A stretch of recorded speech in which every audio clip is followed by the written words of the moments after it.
The thing about culture is you only see it in differences. I learned so much about Western culture from seeing Japanese versions of Western things. When I was a kid, I encountered a lot of really interesting Japanese fashion.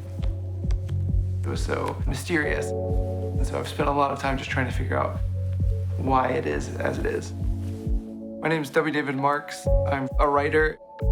I got to go to Tokyo for the first time in college, and there, not only did I discover there was a different fashion and culture going on, it was seemingly a year or two ahead of New York, which seemed like an impossible thing. I was always very interested in how Japanese fashion and culture has taken a lot of Western ideas, changed them, and then exported them back to the West.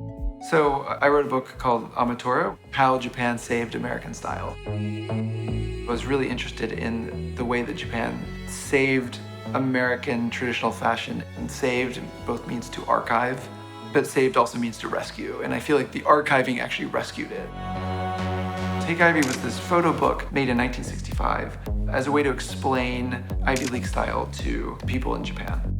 It became this huge, successful consumer trend in the 60s. And from there, it got all these young men into fashion who then went into the fashion industry. 最近はね、もう若い連中もあんまり真似はしたくないと。だんだんその人に見せたりするよりも、むしろ自分が気持ちいい服。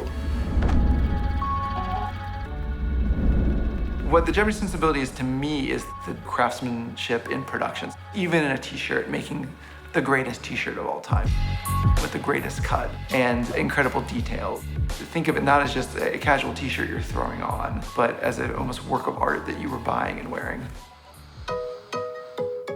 One of my things I love about Tokyo is being surprised and having that feeling of discovery. And so one of my favorite shops is Softs in my neighborhood of Kichijoji. Konnichiwa. Domo. The owner, Wagatsuma-san, has one of the most amazing collections of rare and interesting garments from around the world.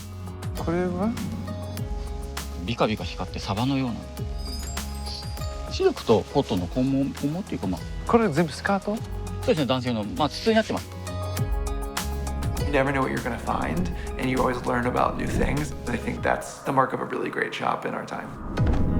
One of the things about culture is it feels like it just washes over you like a wave.